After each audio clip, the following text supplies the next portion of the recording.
Wel, croeso i'r cyflwyniad ynglyn â'r cwrs uwch gyfrannog a uwch sy'n gymharol newydd yn yr ysgol, sef Criminolog Troseddeg.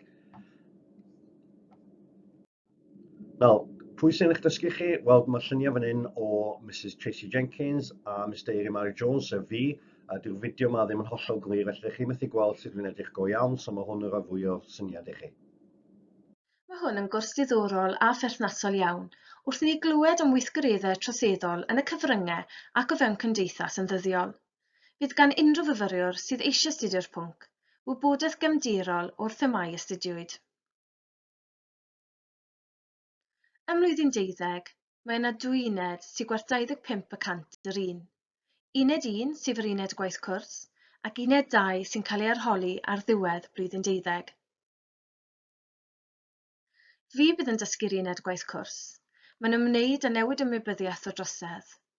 Byddwn yn edrych ar y wahanol fathau o droseddau, ar y symau pam na adroddir am rain i'r heddlu.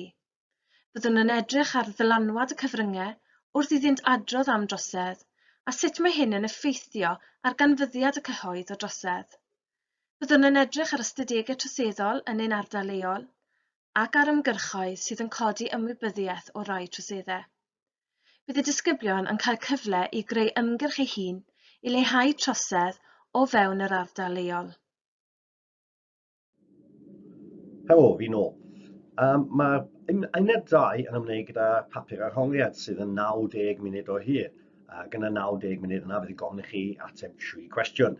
Nawr, mae cynnwys y cwrs yn eitha diddorol. I ddechrau off, byddwn ni'n sôn am esboniadau gwahanol am droseddau. Y prif ddadl wrth gwrs yn Troseddeg ydy'r ddadl natur yn erbyn magwraeth. Ydy rhywun yn cael ei eni yn ddrwg? Ydy'r person yn troseddu oherwydd bod yn ei enynau, bod yn rhan o'i fiolegau? Neu ydy'r person yn torri gyfraith yn troseddu oherwydd magwraeth? Hynny yw, yr amgylchfyd maen nhw wedi cael ei dwyn i fyny ynddo fo. Mae hwnna'n ddadl mawr iawn yn Troseddeg ac yn ddadl moesol fawr iawn hefyd. Oherwydd os mae rhywun yn cael ei eni wrth gwrs yn droseddwr, nid bai nhw ydi o, mae'n ei natur nhw. Ond ar y llaw arall, os mae rhywun yn cael ei ddwyn i fyny i fod yn droseddol, wel eto nid bai nhw ydi o, maen nhw'n wneithuriaid o'i amgylchfyd nhw. Felly mae'r pwnc yn ddiddorol achos da ni'n edrych ar hwnna ac yn edrych ar beth yw pwysigrwydd hynny i fel mae cyfraith yn cael ei wynyddu. Da ni'n edrych hefyd ar beth yw trosedd, y gwahaniaeth nhw troseddu, wrth gwrs, sef torri cyfraith gwlad, a gwiro. Gwiro ydy deviant, sef bod yn wahanol, ddim yn mynd a dilyn normau cymdeithas. Ac wrth gwrs, mae'r holl ddadl yna normau a gwiro a troseddu yn bwysig, achos mae'n gallu bod yn wahanol, mae'n gallu amrywio ddiwylliant i ddiwylliant, a beth bynnag sy'n drosedd fan hyn, falle ddim yn drosedd yn wlad fel China neu Iran. A mae hefyd cyfreithiau a troseddu newid dros amser. Oedd hi'n anghyfreithiol i fenywod bleidleisio 100 mlynedd yn ôl, ond dwi ddim yn anghyfreithiol nawr. Ac wrth gwrs mae'n amgylchiadau gwahanol. A weithiau mae'n gyfreithiol chi'n gwneud pethau, weithiau eraill dwi ddim. Felly mae hwn yn ddadl ddiddorol iawn sy'n rhan o Troseddeg. Felly mae yna wahanol esboniadau biolegol am droseddu. Mae gennych chi rhai pobl meddwl mae'n ymwneud gyda ffordd mae rhywun yn edrych, bod gennym nhw glustia mawr neu trwyn mawr. Mae gennych chi rai pobl meddwl na siap y corff yw e, bod chi'n ectomorph, endomorph neu mesomorph. A mae yna eraill wedi astudio perthynas rhwng efeilliaid i weld a oes rhyw fath o gydberthynas mewn ymddygiad ymwneud gyda y ffordd gaethon nhw dwyn i fyny neu hyd yn oed eu bioleg nhw. Mae esboniadau unigol yn edrych ar y ffordd ni'n edrych ar ymddygiad pobl eraill. Ydyn ni'n copio ymddygiad pobl eraill, ydyn ni'n cael ein dylanwadu i ymddwyn mewn ffordd arbennig gan pobl eraill. Mae Freud yn ystyried y berthynas rhwng y superego a'r ego a'r id i drio esbonio ymddygiad y troseddol. Felly mae'r rhain i gyd yn trio esbonio pam mae pobl yn torri gyfraith. Mae esboniadau cymdeithasegol yn edrych ar wahanol cymdeithasegwyr, y swyddogeithwyr, y marcswyr, y realistiaeth asgell chwith, ac wrth gwrs hwn da ni'n mwy cyfarwydd â nawr, ar y top dde, realistiaeth asgell dde, a dylanwad pobl fel Trump ar gyfraith y threfn. Ac yn ola, byddwn ni'n edrych ar ymddygiad troseddol ei hunan, unigolion sydd wedi bod yn eitha enwog am droseddu fel Fred West, Harold Shipman, Eileen Wuornos, a beth sydd wedi cyflwyru nhw i wneud y pethau erchill wnaethon nhw'n wneud yn ystod eu bywyd.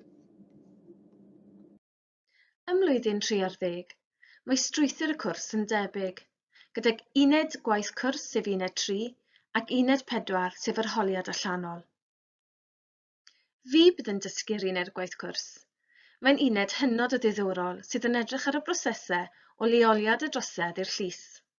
Byddwch yn edrych ar y personel sy'n rhan o'r ymchwiliadau, pa dechnegau sy'n cael ei ddefnyddio i ddatrys achos troseddol, a sut mae'r tystiolaeth yn cael ei gasglu, storio a phrosesu wrth edrych ar astudiaethau achos gwahanol. Byddwn yn edrych ar achosion fel y Mandanox, Gildando i enwi ond rai, ac yn penderfynu a oedd yr achosion yma yn gamwynyddu cyfiawnder. Byddwn yn edrych ar sut mae achosion llys yn gweithio a pa ffactorau sy'n gallu effeithio ar ganlyniadau achos llys. Mae'r cwrs ym mlwyddyn 2013 yn mynd yn mwy ddyfnder ynglyn â'r system gyfiawnder troseddol. Byddwn ni'n edrych ar y ffordd mae cyfreithiau'n cael eu creu, edrych ar y asiantaethau a'r cyrff gwahanol sydd yn ymwneud â cyfiawnder troseddol. Byddwn ni'n edrych ar cosbau, sut mae cosbau'n cael ei weithredu gan y llysoedd, beth sy'n digwydd pan mae pobl yn cael ei danfon i garchar, beth sy'n digwydd pan mae pobl yn cael ei cosbi mewn gwahanol ffyrdd, a sut mae hynny'n gallu gwahaniaethu ar hyd y byd i gyd. Byddwn ni'n edrych ar ffordd mae cymdeithas yn rheoli ymddygiad ni. Yn unol fel mae ysgol yn rheoli ymddygiad ni, mae cymdeithas a'r gyfraith yn rheoli ffordd ni'n ymddwyn i drio cael ni ddilyn normau ac i drio cael ni ddilyn y drefn sydd ohoni. Mae hwnna'n digwydd yn blwyddyn 2013.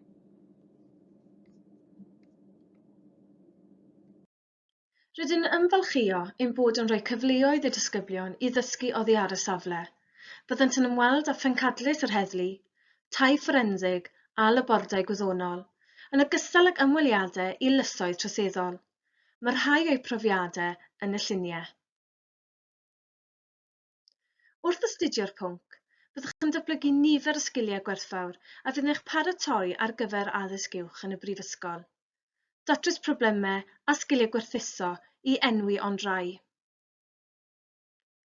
Mae nifer o'n disgyblion wedi mynd i'r brifysgol i astudio y graddau yma, ond mae'r pwnc yn benthyg ei hun i nifer o raddau gwahanol hefyd. Mae'r cwrs yn gallu arwain at nifer o feysydd gwahanol, megis yr heddlu, y gyfraith, ac i weithio gyda'r gwasanaeth cymdeithasol a'r GIG. Diolch am eich amser i wrando ar y cyflwyniad. Os oes gennych unrhyw gwestiynau, plis cysylltwch.